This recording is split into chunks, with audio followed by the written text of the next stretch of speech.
Asamblea Legislativa, República de El Salvador. ¿Qué tal, amigos? Muy buenas tardes o muy buenas noches. Sean bienvenidos a este Curul Periodístico, un espacio de opinión que genera Radio Legislativa y la televisión legislativa de este primer órgano de Estado, con una ventana, una especie de espacio desde donde podemos opinar y participar los periodistas que cubren este primer órgano de Estado, ¿verdad? Este día nos acompañan un buen equipo de amigos, de comunicadores, de periodistas que se han gastado en esta pasión del oficio del periodista. Quiero presentar a Marco Tulio Ramos del periódico Verdad Digital. Bienvenido. Gracias. Buenas tardes a Douglas, Rigoberto y los otros compañeros. Bueno, aquí está también Omar González Roble, ¿verdad?, de la poderosa YSKL y del periódico digital El Blog. Bienvenido, Omar.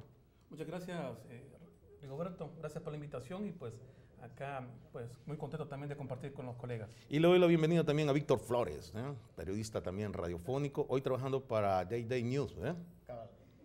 Buenas noches, gracias por la invitación, Chinchilla, compañeros.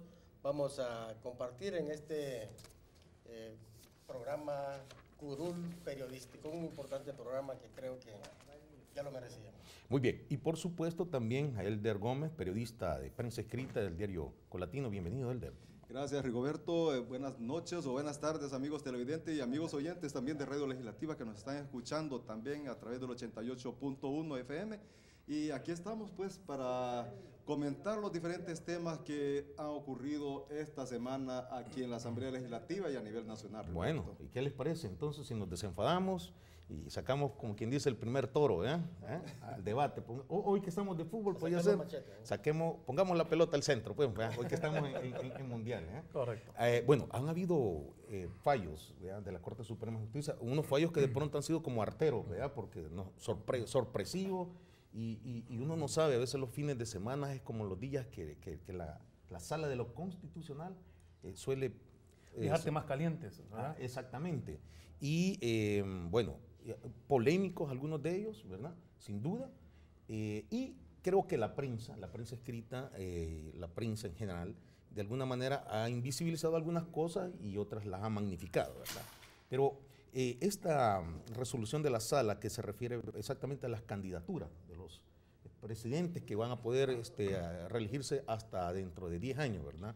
Y la resolución concreta hacia el expresidente Saca, sin duda también, y el presidente Funa y todo aquel, bueno, por ejemplo, en este caso sería la misma fórmula presidencial actualmente. Por ejemplo, Óscar Ortiz no podría elegirse porque sería vicepresidente o no podría esperar una vicepresidencia, por ejemplo, ¿verdad? Pero bueno, no sé. A ver, Marco Tulio, ¿cuál es tu opinión? Yo de entrada diría lo siguiente: yo creo que esto obedece a una agenda política. Creo que hay una agenda política marcada en la mesa de los magistrados de la Sala de lo Constitucional, y creo que hay una cosa que hay que decirlo y hay que advertirlo.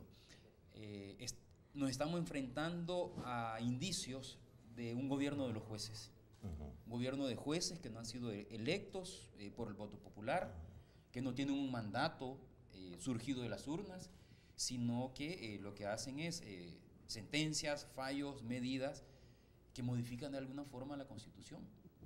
Y yo creo que el gobierno de los jueces, en una democracia como la salvadoreña, que surgió a partir de un conflicto armado, de una firma en los acuerdos de paz, vulnerar los acuerdos de paz yo diría que es desafiar la institucionalidad que nos ha costado mucho. Quizás con el caso concreto que se maneja como una violación a los derechos políticos de los funcionarios, el caso de la resolución en la que se refiere y que afecta al presidente del Tribunal Supremo Electoral, Eugenio Chica, es como una aspiración porque el tribunal surge a partir también de los acuerdos de paz, porque antes era el Consejo Central de Elección y todos sabemos como que estamos aquí y que nos hemos gastado. Sí, surge una reforma política a un órgano que tutelaba las elecciones y que se transforma en tribunal y que se establece la forma de elección de sus miembros.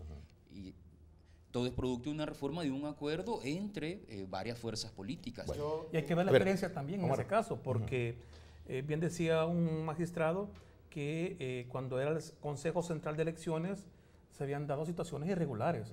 O sea, y era un tribunal, digamos, apolítico. No eran políticos los que definían quiénes eran los que iban a conformar este ente colegiado. Así es de que el hecho de que se diga hoy entonces que no van a ser personas allegadas a un partido político, las que tienen que estar, no es que garantice realmente ni transparencia ni credibilidad.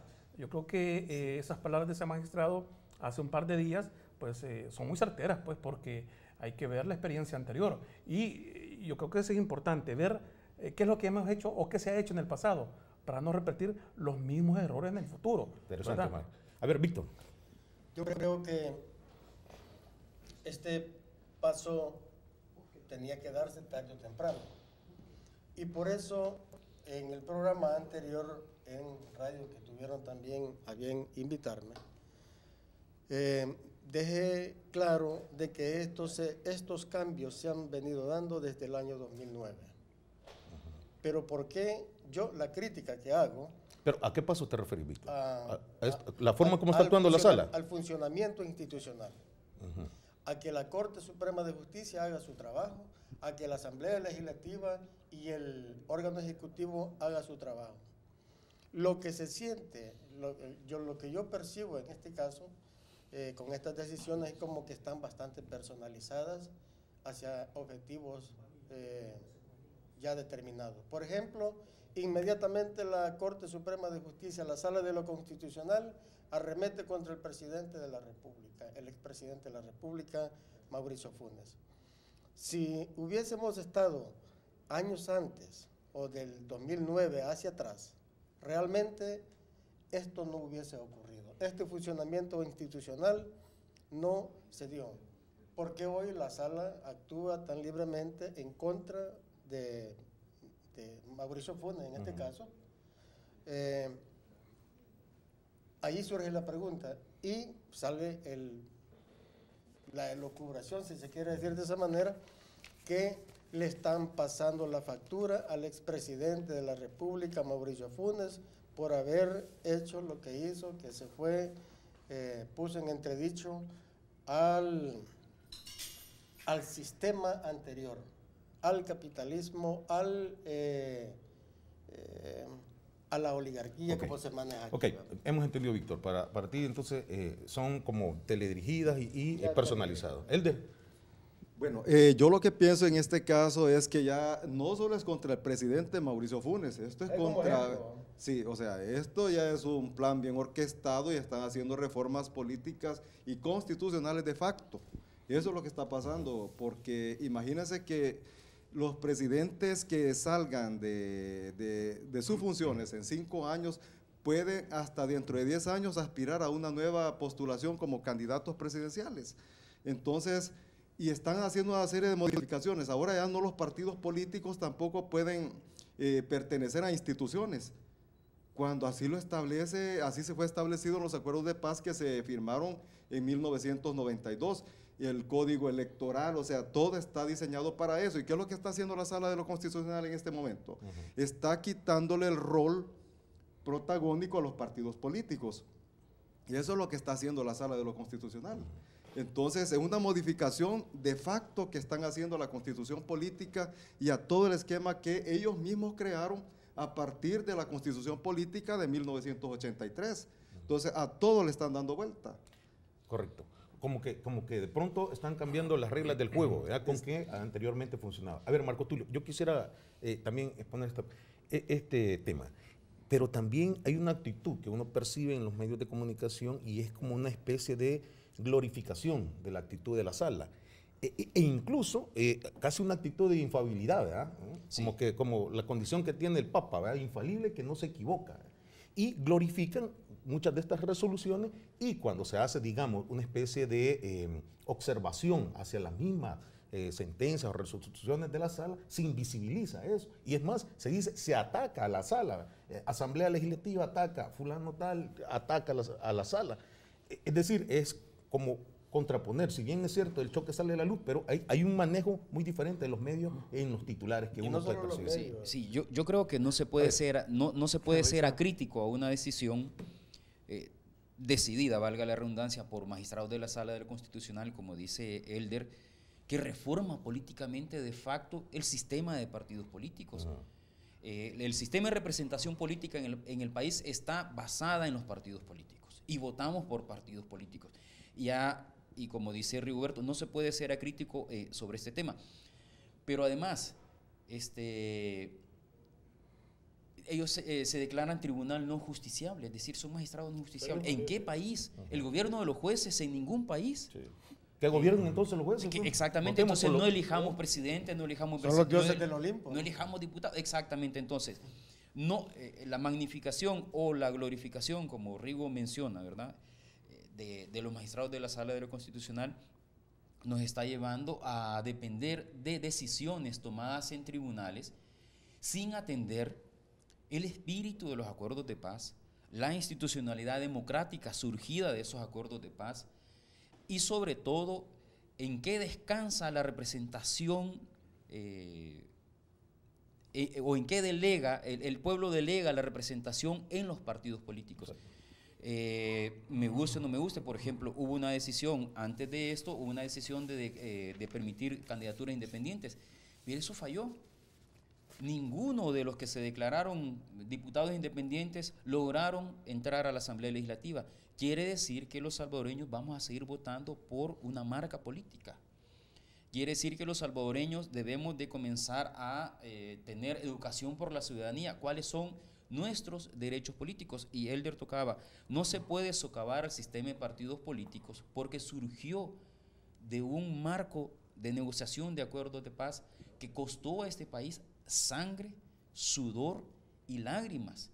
Y solo porque un juez que se declara Tribunal Constitucional decide reformar políticamente de facto, usando las palabras de Elder, el sistema de representación política, no se puede permitir, porque el gobierno de los jueces no surge, no emana de las urnas, no emana de que yo marco y voy a decidir que Douglas se convierta en juez de la Sala de lo Constitucional, sino que eso está normado, que se elige a través de una segunda elección y es la Asamblea Legislativa, y ahí surge la independencia de poderes y la autonomía de poderes, los pesos y contrapesos que todo país o toda democracia debe tener. Muy bien, Marco Tulio. Sí. A ver, dejo la palabra. Yo siento que es realmente preocupante el hecho de que jueces intenten entonces, como se ha criticado, querer gobernar, co-gobernar, ¿verdad?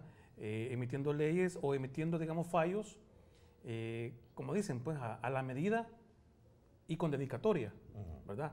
Porque con lo que se ha dicho del caso de los expresidentes que tienen 10 años para poder nuevamente optar a una reelección, entonces eso fue para saca, ¿ok? Pero también va dirigido al expresidente Mauricio Funes. O sea, vemos que como que ha habido lógicamente pues esa como pelea, ¿verdad? Esa lucha entre, no era el ejecutivo y el judicial, en este caso no era el presidente, el expresidente Mauricio Funes y la Sala de lo Constitucional. O sea, esas dos figuras son las que estuvieron, digamos, en conflicto y continúan. Habrá que ver realmente entonces, dentro de los próximos días, qué más fallos habrán, si realmente se siguen dando con esa dedicatoria o se continúan dando de una manera pues, que todos los salvadoreños esperaríamos. Hoy pues pensaba y recordaba la reunión de NADE, pues o sea, hubo un discurso totalmente distinto de parte, digamos, del Ejecutivo con los empresarios. Y siento yo de que las personas, el ciudadano común, lo que espera es eso, ver armonía. O sea, que cuando en un hogar la mamá o el papá están peleados, lógicamente hay tensión en el hogar. Pero cuando mamá y papá están contentos, hay armonía en el hogar. Entonces, es lo mismo que los salvadoreños esperamos, ¿verdad? No más pugnas, pues, o sea, sino que se legisle, que se trabaje a nivel judicial, pero en bienestar de la gente. Hay que olviden realmente ese tipo de roces, de peleas que han habido, ¿verdad? Para que en El Salvador tengamos también otro ambiente. Bueno, interesante. Está apuntando el equilibrio también de los poderes, como nuestro modelo republicano. Aquí a la Asamblea Legislativa le corresponde legislar, derogar, modificar leyes, crear leyes. Y a los jueces, bueno, la aplicación de justicia, el Ejecutivo, exactamente toda la administración. Pero no hay intromisión. A ver, Víctor. Por eso es que yo tengo dudas de que la Sala de lo Constitucional está trabajando o desarrollando su trabajo libremente. ¿Por qué arremetieron contra el expresidente Saca? Porque tuvo problemas dentro del partido Arena, ¿no? Y se le fueron con todo. ¿Por qué arremeten contra el expresidente Funes? Porque tocó las fibras sensibles del gran poder en El Salvador, ¿no? Entonces, y desde allí es donde vienen las resoluciones, presentan recursos ante la Asamblea Legislativa e inmediatamente actúa la Sala de lo Constitucional. Por eso es que a mí me deja el sabor o el sinsabor de que la Sala de lo Constitucional está siendo patrocinada por alguien. No es tan libre como creen, como ellos quieren hacerse pensar. Bueno, y aquí los abogados nos van a estar diciendo, mayormente los que están allí en, ¿cómo se llaman? Los solidarios o los que estaban con la NEP y todo eso. Hay un grupo que se llama, que tiene un nombre que se me va en este momento. Esos abogados van a decir, no, esos están locos, eso es porque como que se están prestando a lo que la ANEP, a lo que ese grupo quiere, que es mantener pues el poder. Muy bien, Víctor. Elder tendría la palabra de regreso. Voy a hacer un corte, solo quiero dejar este tema de momento. Dicen de que hoy la forma de sabotear las democracias es precisamente ya con golpes de Estado, ¿verdad? Militares, que era lo que antes del retorno de la democracia unida. Pero hoy formas de cómo sabotear, y es de quitarle una pata a uno de los tres poderes, ¿verdad? Influenciar y actuar. Y eso ha sucedido en Latinoamérica. El golpe de Estado en Honduras fue avalado por una Corte Suprema de Justicia y por una asamblea. Por la destitución del presidente Lugo en Paraguay también. Pero bueno, qué apasionante hablar con ustedes sobre temas periodísticos. Qué bueno que estén acá. Vamos a ir a un corte y regresamos con más aquí en Curul Periodístico. Bienvenidos, acompáñenos.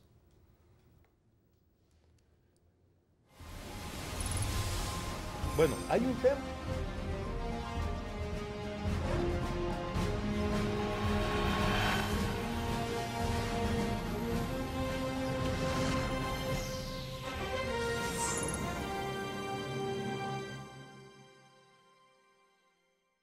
Honremos la vida y el legado de nuestro arzobispo mártir, Monseñor Óscar Arnulfo Romero, con una escultura en bronce en la ciudad de Roma, Italia, por lo que le exhortamos a decir juntos: ¡Yo quiero a Monseñor Romero en Roma! Y acompaña a nuestro mártir con tu ofrenda que puede ser depositada en la cuenta de ahorro del Banco Agrícola número 502-006037-8. Fundación Monseñor Romero.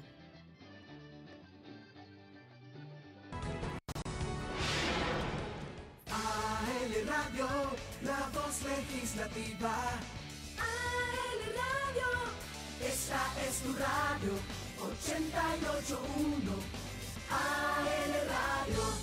AL Radio, la democracia está al aire.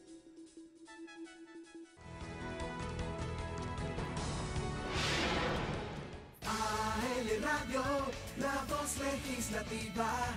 AL Radio, esta es tu radio, 88.1. AL Radio. AL Radio, la democracia está al aire. Ciudadanía de Aguachapán. La Oficina Departamental de la Asamblea Legislativa abre sus puertas para que visites nuestras instalaciones. Estamos ubicados en Quinta Calle Oriente y Avenida Francisco Menéndez Sur, número 4-2, una cuadra al oriente del Parque Concordia. O llámanos al teléfono 2483-6600. Haz uso de los servicios que te ofrece este primer órgano de Estado. Visítanos de 8 a 1 p.m. y de 2 a 4 de la tarde, de lunes a viernes. Asamblea Legislativa del Salvador, sede departamental de Aguachapán.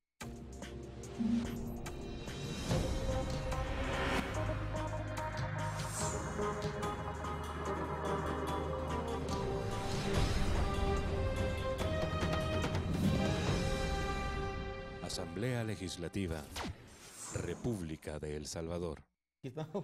Bueno, miren, nos sorprende la Cámara porque obviamente estamos en este corte, seguimos, ¿vea? Aquí las opiniones surgen. Quiero darle la bienvenida a Víctor Hugo Dueñas del periódico 1, diario1.com, ¿qué se incorpora también a esta discusión de quórum periodístico? Bienvenido, Víctor Hugo. Gracias, y saludos a todos los colegas. Gracias. Bueno, Víctor Hugo está con nosotros. Nos habíamos detenido con Elder, quien le cedo la palabra.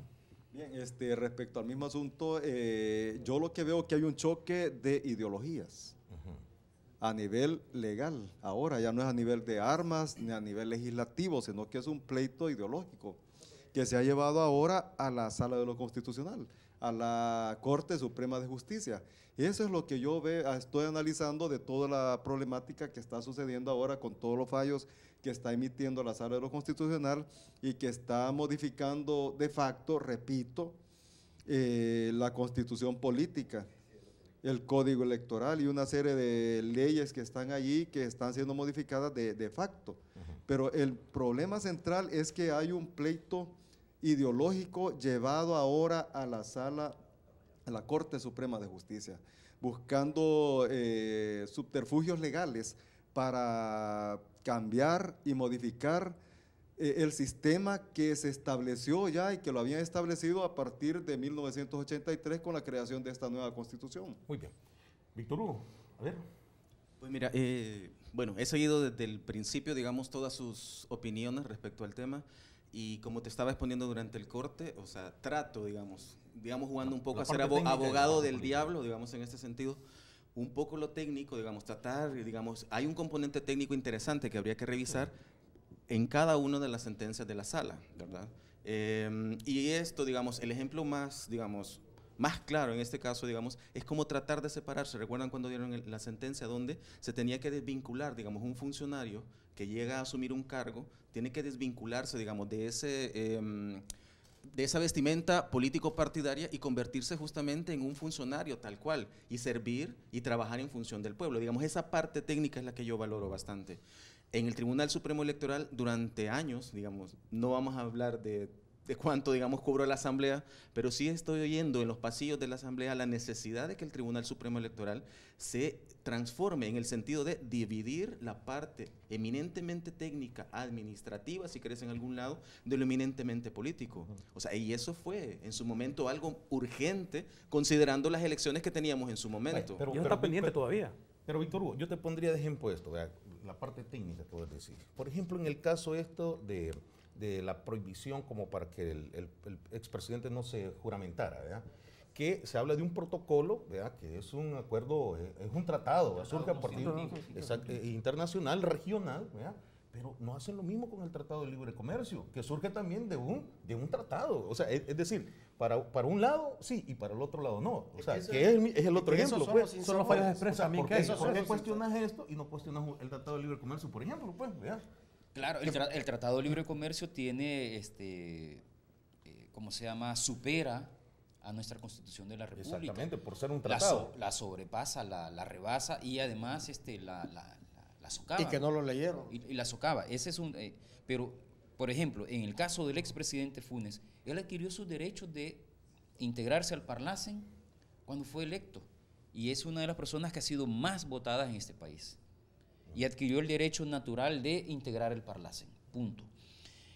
Por ejemplo, el siguiente, yo iba a decir esto y lo voy a decir de este modo, lo leí en una nota de Elder la semana anterior y lo escuché ahora de la magistrada Silvia Cartagena. La intención de los magistrados de la Sala de lo Constitucional es anular la elección presidencial 2014. Eso va a trastocar, si llega a suceder, se pueden agarrar de que, mire, no tiene finiquito, ¿verdad? Exactamente, a partir de esta sentencia, sí. No, perdón, ahí una pequeña aclaración, porque dentro del fallo hay una acotación final, no sé si tuvieron oportunidad de leerlo, donde dice, los mismos magistrados, o sea, solamente es una expresión, dicen el término declarativo, o sea, una manifestación declarativa de los magistrados y hacen énfasis en que no se va a trastocar los resultados electorales. O sea, esos son claros. Y a la vez le prohíben al Tribunal Supremo Electoral que no cometa los mismos vicios, en el sentido de que, en el caso de del señor Elías Antonio Saca, o sea, se le advierten dos cosas. Uno, es concesionario del Estado y obviamente no podía correr. Y lo segundo, digamos, esa interpretación que a mí no me queda muy clara de los 10 años. Yo no sé si dentro del proceso de estudio de los magistrados en la sala llamaron a los constituyentes. porque quienes tienen la primera voz en este sentido son los constituyentes. Pero a futuro esa sentencia puede tener una consecuencia. Veámoslo en esta elección. El vicepresidente de la República es elegido por un partido político para candidato a la primera magistratura del país. Eso quiere decir que Óscar Ortiz, en su calidad de vicepresidente de la República, podría no optar a una candidatura presidencial en el 2019. Y está legislando a futuro y socavando derechos políticos del vicepresidente, si el partido que lo respalda decide llevarlo de candidato.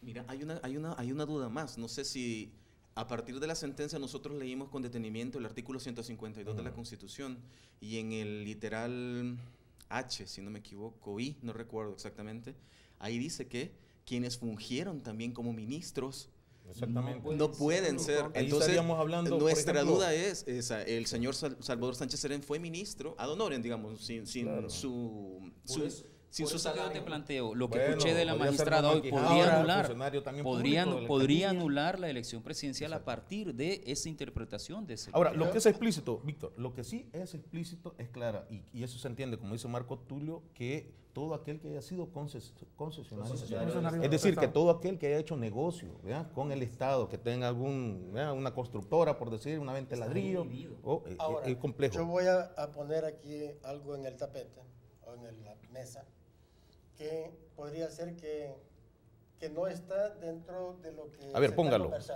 a ver. Hablaste del golpe de Estado en Honduras. Eso se dijo que iba a ser aplicable no para Honduras, sino para otro país. Entonces, pero cubriendo unas notas allá en Honduras, y por casualidad nos metimos allí a un restaurante donde estábamos buscando a algunos funcionarios, ahí había un seminario. Ajá. En donde lo que se escuchó allí es que a las izquierdas había que sacarlas de donde estuvieran, a como diera lugar. ¿Por qué lo pongo en este momento? Porque se está planteando lo de la sala de lo constitucional, que no se cumplen los requisitos, pero por haber escuchado eso allá en Honduras, creo yo que todo lo que está ocurriendo en este momento forma parte de todo, de todo ese paquete. Es una estrategia. De bueno, todo no se niega que hay una sola derecha en toda Latinoamérica. Es que es todo un esfuerzo de la derecha. Una reagrupación. Una reagrupación. Entonces, lo que está ocurriendo aquí en El Salvador con esto de que la sala de lo constitucional, que unos van a poner demandas, etcétera, esto ya forma parte, a partir de eso que se escuchó allá, ya forma parte de toda una estrategia para no permitir que los gobiernos de izquierda sigan en el poder. Bueno. Y ahora en El Salvador tenemos ya bien definidas las fuerzas. La fuerza de izquierda y la fuerza de la derecha. Ahora hay dos partidos fuertes, Arena y el FMLN, uno en el poder y uno enquistado en la Asociación Nacional de la Empresa Privada, ANEP. Ahora hay dos. Ya, las cosas ya están bien definidas. Es posiblemente, ¿verdad?, que haya toda una conspiración internacional. Mientras la verdad no se sepa, tenemos derecho a especular, ¿verdad? Pero, sin embargo, también a tratar de ser objetivos, que es un poco también el oficio y el ejercicio que hacemos. Recuerdo que Ignacio Yacuría decía en su momento, en un seminario de transparencia, de objetividad, decía, allá donde veas un idiota, ve y dile idiota. Donde veas un imbécil, ve y dile que es un imbécil. Pero donde veas a una persona recta que actúa de manera por el bien común, ve y dile que también es una persona buena. Y siguen en busca detrás de tu estrella que algún día la encontrarás. Y ese es el libro de de Unamuno, En busca del sepulcro de Don Quijote. Ese es el intento que también los periodistas hacemos, ¿verdad? Ir la búsqueda de la verdad. Tal vez la objetividad no existe como ciencia misma, pero eso no significa que no debamos buscarla. Acordate que hemos estado vedados, porque dice que nosotros no tenemos interesante que opinar. Tu tema. Ajá. Nosotros no tenemos que opinar. ¿Pero quién dice eso? No, o sea, los periodistas dicen no. ¿Quién dice eso? Ustedes tienen que escribir. Bueno, en la universidad te lo dijeron.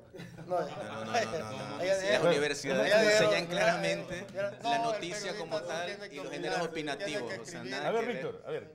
No, solo por el punto nada más de Víctor acá. O sea, acordate que las academias, digamos, que en términos generales así se les conoce a las universidades universidades públicas como privadas, ¿verdad? O sea, igual enseñan a los periodistas lo que es la nota, meramente como tal, la nota fría, si querés el término viejo, clásico, de lo que son los géneros opinativos. Bueno, o sea, el periodismo... Y por eso estamos aquí. Es un oficio, es una pasión insaciable que solo puede, sin duda, humanizarse y digerirse con la verdad, ¿eh? De modo que ese es el intento que hacemos. Eso es lo que... No, eso decía Ellacuría. Ellacuría decía, Ellacuría tenía una forma de enfrentarse a la realidad. Decía, los seres humanos nos enfrentamos a la realidad con una inteligencia sintiente. Al enfrentarnos a la realidad nos impele, nos apela, nos obliga a analizarla. ¿Y cómo se analiza? A través de lo que dice Víctor, a través de datos. Datos. Pero a través de los datos uno interpreta la realidad. Y Ellacuría decía que cuando más criterio de verdad había en el periodismo, más cerca vamos a estar de la objetividad, pero también vamos a estar haciendo democracia. La verdad es importante. Sí. La verdad como criterio. Exacto, la verdad como criterio, como ejercicio de una profesión es importante, pero bueno, Elder, a ver qué... Yo no sé, si me permiten exponer algo, ¿verdad? También es como este tema de ciertos titulares, ¿verdad? Y lo voy a hablar por la parte institucional, ¿verdad? Veo que en este caso de que la Asamblea Legislativa tiene que pagarle los salarios caídos al diputado Samayoa, Rodrigo Samayoa, veo titulares así como con cierta perversidad, ¿verdad? En el tema de la transparencia. Roberto, pero en eso hay que decir la verdad, volviendo. Lo que la Asamblea está haciendo es cumpliendo lo que un tribunal laboral le ha dicho que haga. Sí. Páguele los salarios caídos. Y la misma Corte de Cuentas exactamente, también. La misma Corte le ha dicho. Igual a Luis Ortega. Sí, es que mira, sería contradictorio. Exacto. Porque sería aquí contradictorio que aquí se hacen las leyes y no se cumplan, ¿verdad? Entonces es algo totalmente, o sea, que... Aquello de los carros polarizados. Como un tema o como... No, pero en nuestro caso, digamos, lo polémico en este caso... Exacto, y una persona electa por voto popular. Por voto popular, pues, o sea, tiene sus derechos también. En el caso de él, se le retiró su inmunidad para ser procesado por un delito que cometió, pero no pierde su calidad de diputado. Es decir, no se le despoja además el fallo porque fue electo. Fue adverso también el fallo judicial, entonces tenían que... No, mira, volviendo sobre este tema, lo polémico, o digamos, lo difícil para mí en este caso es que cuando ocurre el incidente de supuesta violencia intrafamiliar, ¿verdad? Inicia todo el proceso judicial y todo eso, entonces hubo planteamientos muy ácidos de algunas bancadas legislativas. Entonces, digamos, ahora, donde ya se le reconoce, se le reintegra, digamos, se le va a reintegrar económicamente, yo creo que a nivel técnico, volvemos a lo mismo, a nivel técnico ya hubo una sentencia de la Corte, una de la Corte de Cuentas que se le retribuye el dinero, está bien, pero eso es una cosa. Ahora, para mí lo problemático es que él incluso disminuye, dice, sí, o sea, fue un delito tan pequeño, oiga, o sea, fue un delito, o sea, es un delito de violencia intrafamiliar, que logró conciliar, que logró lo que hizo. Entonces, para mí lo que hace falta justamente es un planteamiento moral en ese sentido. Yo creo que podría haber una expresión, digamos, una sanción verbal, lo que querás. Exacto. Eso es lo que creo que por eso a la gente le molesta. La gente tiene claro que hay una resolución, digamos, de la Cámara donde le dice que se le tiene que retribuir a él su dinero. Estamos bien. Ahora, pero falta el componente moral. O sea, eso es lo que tendríamos. Yo creo que por eso la gente no termina y lo ve con más morbo. Aunque yo creo que él ya ha sido condenado moralmente. Sí, claro. Fue expuesto en los medios. Él no estaba bien y por eso pasó lo que pasó. Bueno, si él políticamente hubiera estado mal, eso lo hubieran hecho. Siempre hay una condena ya moral en ese tipo. Pero yo quiero un poco subrayar sobre el tema. Aquí los medios criticaban que los legisladores cuestionaban la austeridad e incluso utilizaban otros casos como el pago de la totalidad del bono, ¿verdad?, de los trabajadores acá en la Asamblea Legislativa, hoy en este mes de junio. Por lo cual, esos mismos medios se habían hecho eco de las denuncias hasta del sindicato, ¿verdad? Hoy se critica que se haya pagado ese bono, ¿me entienden? O sea, lo que ayer era una crítica y se cumple a la demanda, también sigue siendo una crítica. Entonces, o sea, no salir bien ni con una ni con otra, ¿verdad? O sea, como que, la perversidad que vos ves, o sea, la demanda se cumple, bueno, entonces, y hoy vuelve nuevamente la crítica, ¿verdad? Del mismo modo, está el caso que se presenta, la demora en la elección de los magistrados de la Corte de Cuentas de la República, ¿verdad? Donde dice que es por culpa de los legisladores, ¿verdad?, que ignoran las declaraciones incluso de la presidenta de la Comisión Especial, que explica que varias instituciones, y en particular la Fiscalía General de la República, no ha entregado los informes, ¿verdad?, que ha solicitado a esos mismos candidatos que están aspirando. ¿Cómo ven ese tema ustedes? Bueno, el caso de la Corte de Cuentas ya ha habido un avance y se espera ya que esta próxima semana se dé a conocer ya el nuevo presidente de la Corte de Cuentas. Ya después de un listado de 83 candidatos aspirantes a presidente de la Corte de Cuentas, ya se delimitó a 50 y la tercera parte, más o menos, tercera parte, y viene otro proceso adicional para ir reduciendo hasta llegar esta misma semana. Los diputados se han comprometido a eso. Pero interesante, como Elder nos está explicando, pues obviamente como todos ustedes cubren la Asamblea Legislativa, pero son las cosas que se invisibilizan en los medios de comunicación y los procesos que hay. Entonces es más por la vía de la confrontación, ¿verdad? O sea, yo sé que Marco Tulio entiende esto, ¿verdad? Sí. Es como la sobresaturación de la información, que también es un recurso de manipulación de la información. Saturarnos de cosas que realmente no son el punto esencial del tema periodístico, que hay un derecho a abordarlo desde el ángulo que quieras, ¿verdad?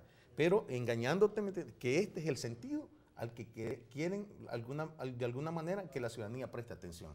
Fíjate, es que lo sorprendente de esto, a mí lo que me llama a mí sorpresa es que haya 83 aspirantes a ocupar una magistratura de la Corte de Cuentas. Pero si lo permite, o sea...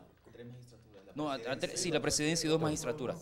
Pero luego, por ejemplo, pedir informe a 14 instituciones diferentes de la probidad de Elder, de la probidad de Víctor, de la probidad de Douglas, y de repente me aparece que yo me pasé un semáforo en rojo, eso ya me inhabilita. Entonces, yo quiero volver al punto donde iniciamos. Estamos en elección de presidente y magistrados de Corte de Cuentas por una decisión de la Sala de lo Constitucional, que anuló una elección anterior y que provocó una elección nueva y que entonces concluye un periodo. Pero imagínense consultar 14 instituciones y luego tomar una decisión política, cuál es el aspirante mejor calificado para ocupar y cumplir una sentencia de la Sala de lo Constitucional que dice, mira, debe elegirse a un técnico, a un profesional y a alguien desvinculado de los partidos políticos. No sé si con eso se va a despartidizar la Corte de Cuentas de la República. Nadie lo sabe. No se puede prever la actuación de los futuros funcionarios. Muy bien. Bueno, tengo que ir a un corte, me están informando. Vamos a regresar, vamos a seguir hablando de esto y también vamos a hablar sobre el trabajo periodístico que han hecho ustedes estos últimos días. ¿Vean? Me interesa saber la proyección del trabajo. Sé que son, sin duda, ¿verdad?, personas muy activas en el periodismo y nos interesa también compartir la parte laboral de ustedes. Ya regresamos, este es Curul Periodístico, desde la Asamblea Legislativa, transmitiendo en vivo desde el Palacio Legislativo. Ya regresamos.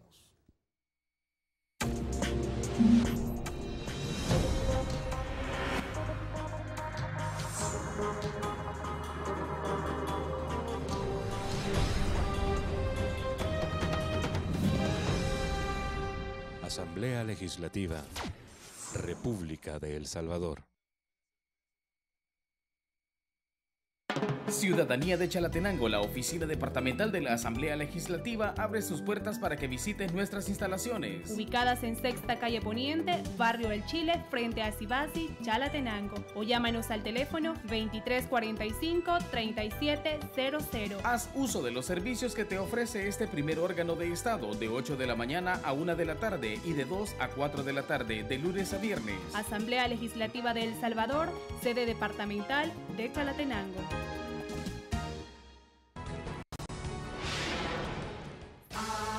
Radio, la voz legislativa. AL Radio, esta es tu radio. 88.1 AL Radio.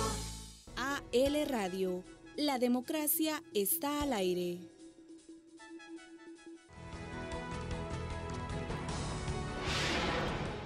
AL Radio, la voz legislativa.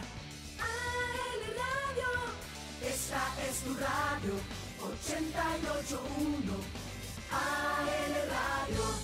AL Radio, la democracia está al aire.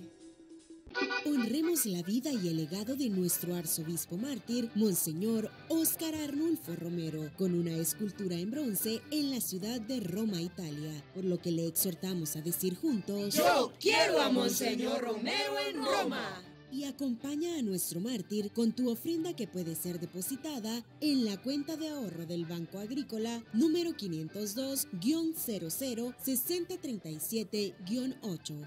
Fundación Monseñor Romero.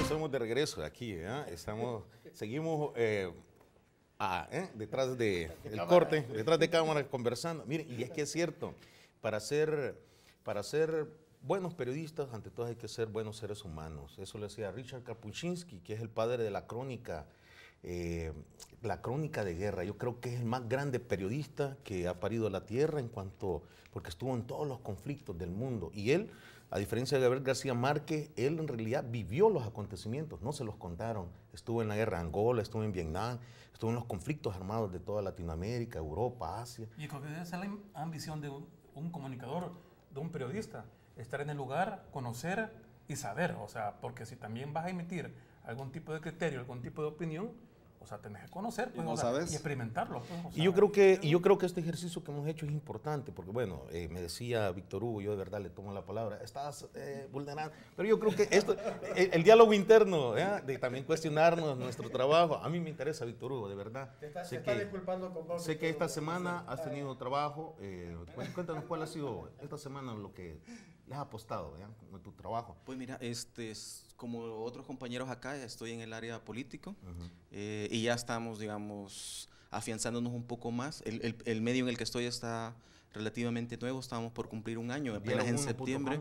Entonces, digamos, nos estamos como evidenciando nosotros que trabajamos para el medio y estamos en función de eso. Entonces, estoy trabajando sobre todo en el área política, y ya de cara al 2015 ya estamos preparando materiales de cómo los partidos se están organizando, depurando y preparándose para los próximos comicios. Bueno, me interesa esto porque estamos casi a un poquito más de un mes de celebrar o conmemorar, ¿verdad?, el Día del Periodista.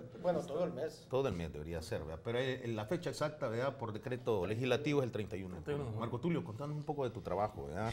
Entiendo que estás en Verdad Digital. Y desde ahí estás coordinando mucho trabajo de edición, entiendo, ¿no? Sí, bueno, en Verdad Digital lo que estamos nosotros tratando de hacer es comenzando a trabajar, aterrizar y tratar de desarrollar el periodismo político.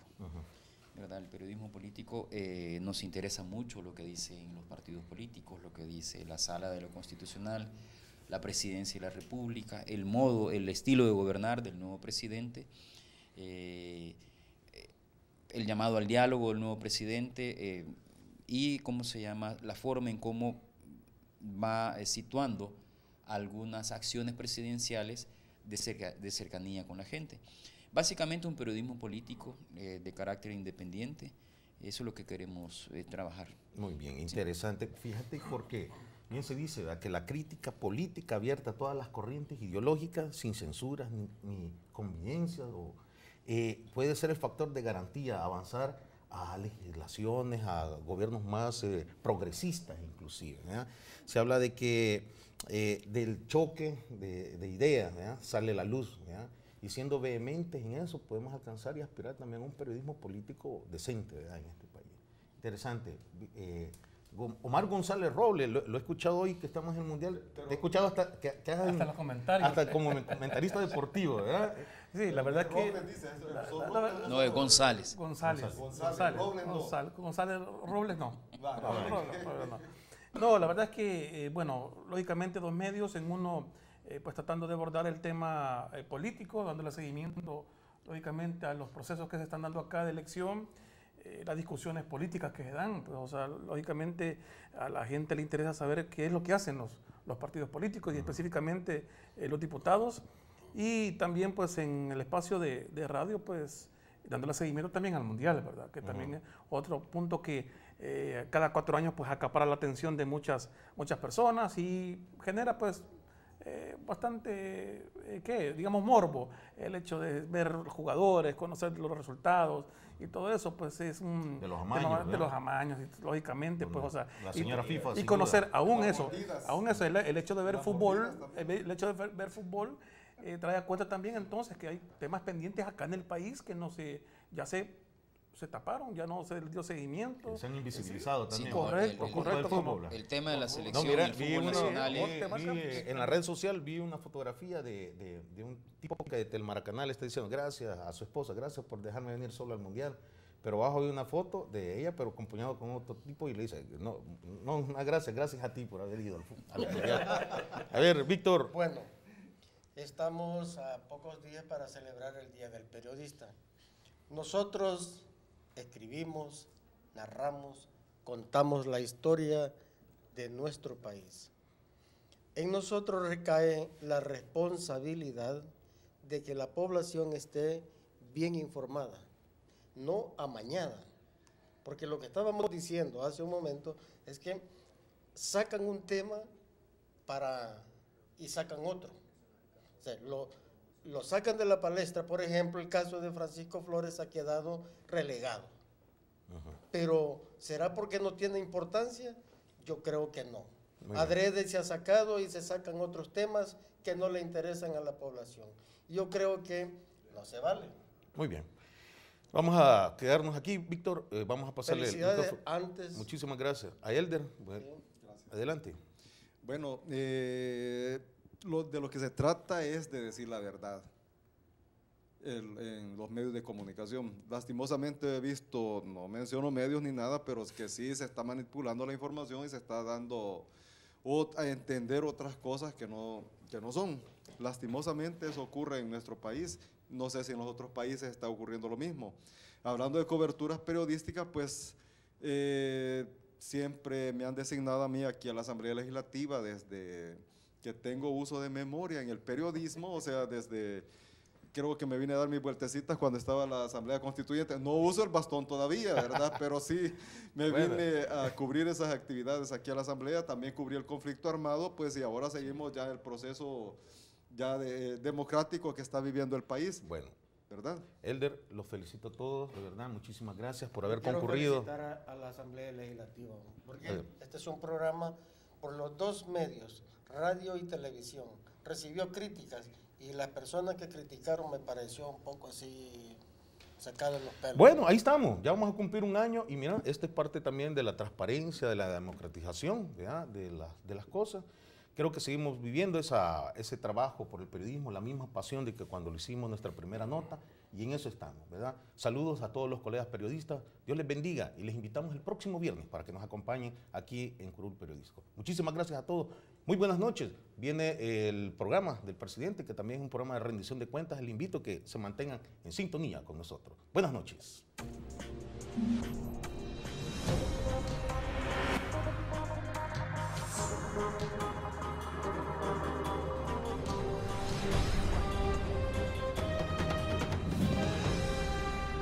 Asamblea Legislativa, República de El Salvador.